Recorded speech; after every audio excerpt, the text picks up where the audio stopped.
Good afternoon here, YouTube people. What is going on with you all today? Well, today is Friday, May the 2nd, I think, 3rd, something like that. I'm not even keeping up with when it is. It just goes by like, and it's gone, and then we're into the next day, just that fast. Like I can blink and it's gone. There's not enough time in this world, not enough minutes to do exactly everything that I set out to do each morning, but I get as much as I can done in one day.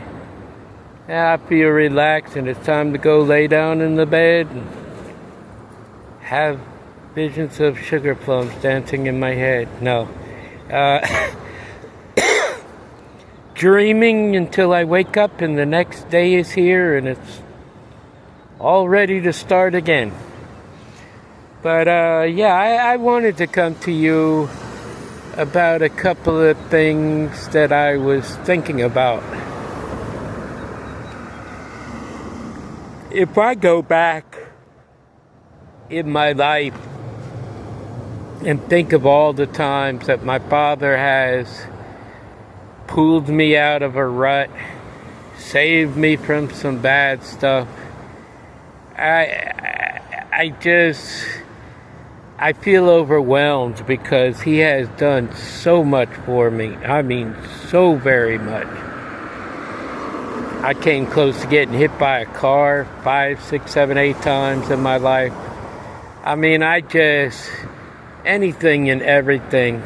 Even that time that I don't know that I told this story. Maybe I did. Anyway, it would have been in one of my other YouTube channels. Okay, so it was my birthday 2 days prior to this, and I decided that I wanted to go down to International Drive. Well, that wasn't such a bad idea, except for my next door neighbor, who was 2 years younger than me, wanted me to go and buy some alcohol. So we ended up at this package store, and I bought Jim Beam and Jack Daniels to come along with us. Jack Daniels and Jim Beam. And we got some Sprite and some Coke. Coca-Cola, not cocaine. Anyway, we bought these two things, and we thought we were doing good and this and that, so we decided to mosey on down to International Boulevard. Well, in case you don't know Florida, you really don't know what's on International Boulevard. There is a Wet and Wild, which is a water park down there, with a big, huge slide and all kind of other rides and things. You can play in the water all day long if you want.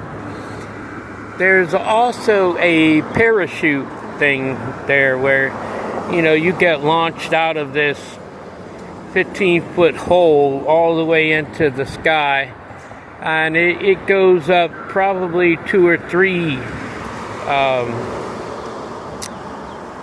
skyscrapers high. So it would be like, I don't know, a couple hundred feet in the air, a couple, 3, 4, 5, 600 feet in the air. I don't know how much it is. Nevertheless, you go up really high. And they have a couple of other fun parks down there that you can go and play video games and things like this. And anyway, I wanted to go down there, so we stopped by the package store and got Jim Beam and Jack Daniels, and they accompanied us down to International Drive.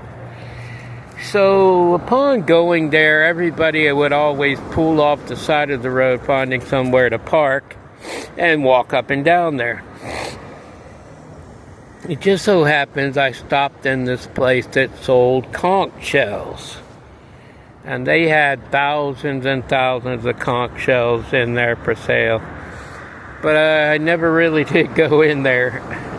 I'm sorry, it was just a little bit too boring for me. But nevertheless, I sat in the car, and I remember we also got a case of beer.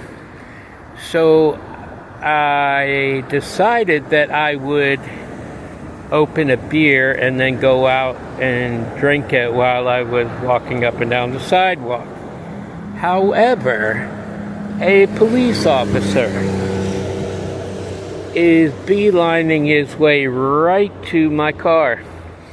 And my next door neighbor just sits there and waits for him to come up to the car. You would think because he was underage, he would have left the car, because really, police officers are not advised nor authorized to stop you. If they pull up on you, you could just walk away and totally clear the building, and they're not supposed to go after you. That's not part of their job. As a matter of fact, they're told not to do that. And I'm very much aware of that. If any of them want to argue with me about that, I'll be glad to do it, because I know better. So anyway, he stays in the car with me. So the cop comes up and asks me for my ID. Well, I gave it to him. I was 21. But I did have an open container in the car because the beer was open. It was down at my feet. And, then he proceeded to ask my next door neighbor for his ID. Well, he didn't have an ID apparently, and he told the police officer that he was exactly the age that he was. So if I was 21, he would have been 19. So he told the cop that. And the cop went back to his car, got in his car, and then he came back out to me. Now, I thought he had written like 5 or 6 tickets for me. But he said, I'm just going to let you go with the warning this time. He said, but what I'm requiring you to do is all of the alcohol that is in your car right now, I want you to go out to the street and dump it all out into the street. So that was a pretty humiliating thing because, like I said, on Friday, Saturday, well, mostly Friday and Saturday night, a lot of kids, here I'm 21, people 25 and under, up until you couldn't drive, like 15. You can't drive if you're 15 years old, so, 16 and up, 16 to like 25.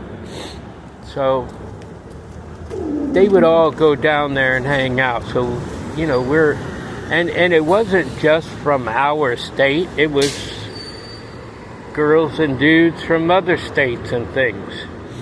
So here we are, you can imagine, him and I standing there dumping all this beer out. We had to open them all up, and we had to dump them out into the street along with Jack Daniels and Jim Beam. And it was humiliating, but I was very thankful at the end of the night that I didn't get arrested because according to him, that was 2 felonies because I contributed to delinquency of a minor, being my next door neighbor, and having an open container in my car along with a couple of other misdemeanor charges, but 2 felony charges and like 3 misdemeanor charges.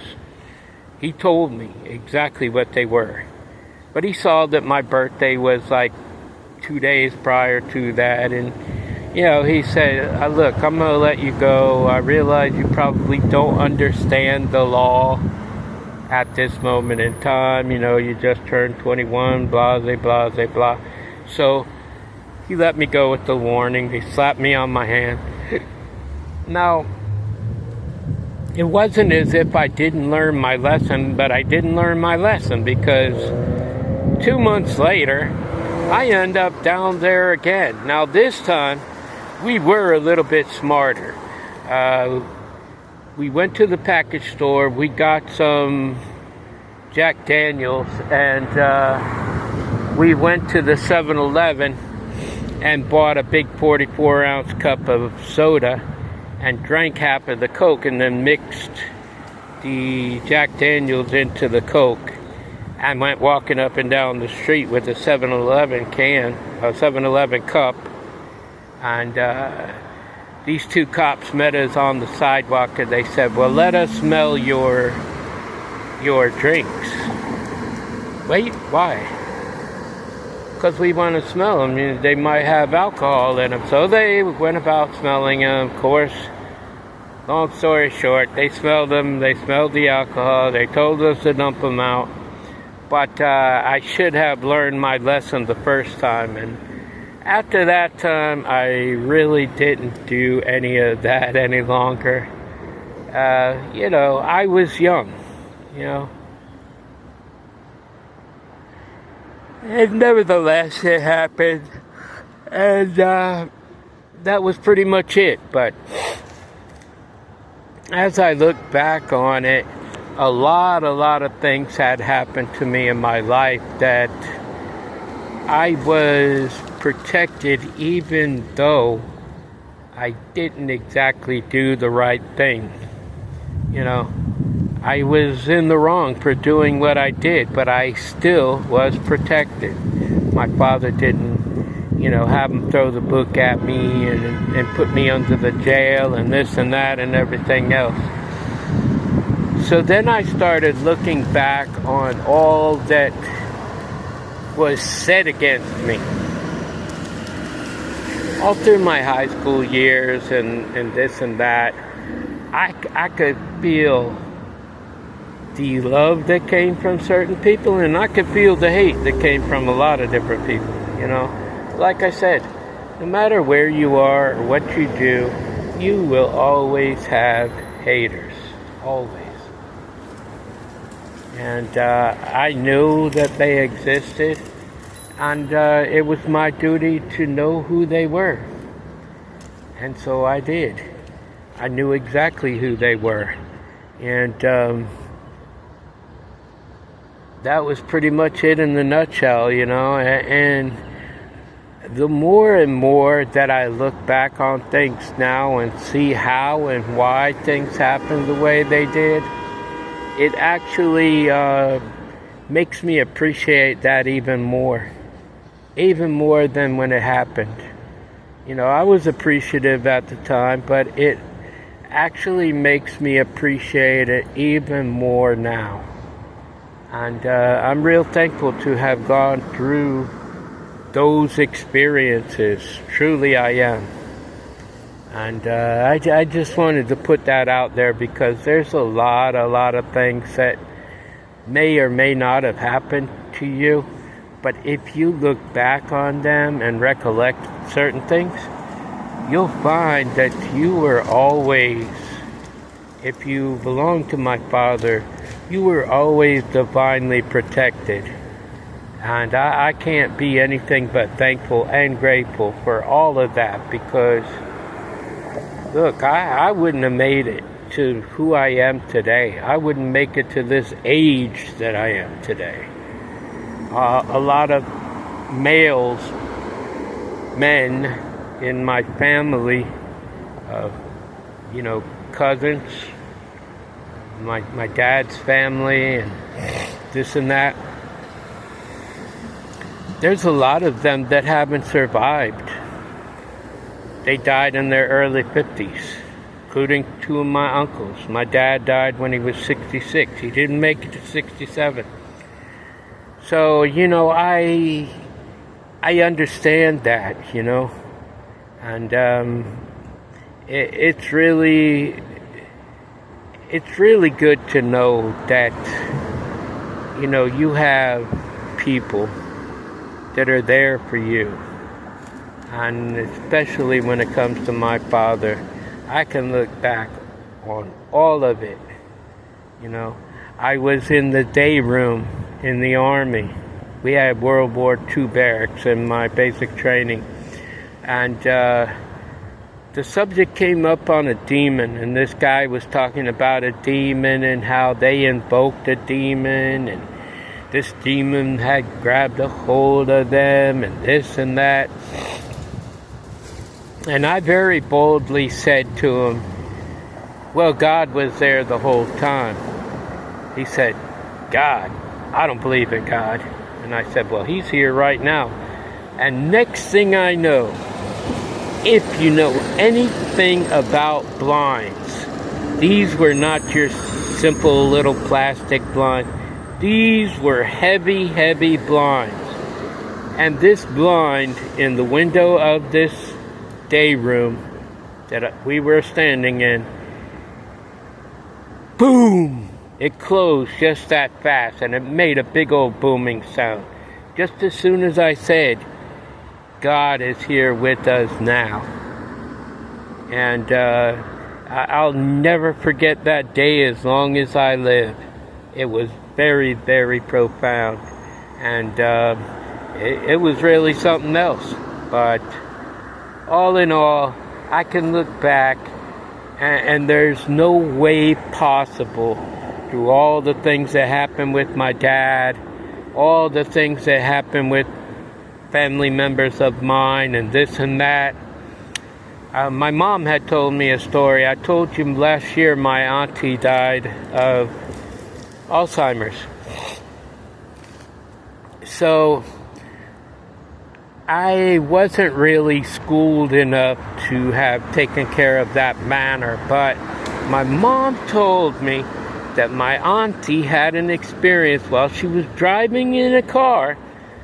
Something flew into her ear from the outside window, and it wasn't too long after that she had the problem that she had. And I know that to be demonic. 100% it was a demon. But you know, my auntie was big into gossiping. My auntie was a big gossiper. I loved her. I loved her dearly. I loved my mom dearly. But my auntie was a big gossiper. And you know, there's only two ways to fly into you if you have that gossiping spirit, either your mouth or your ears. So my auntie was, and that is what happened to her. And it was really something. But you know, all in all, as I look back on all that's happened and all that was done and is being done at this very moment, I can only be thankful and grateful that my father pulled me out of that mess just in the nick of time. Anyways, I want you to know that I love you. I love you right there. Love yourself.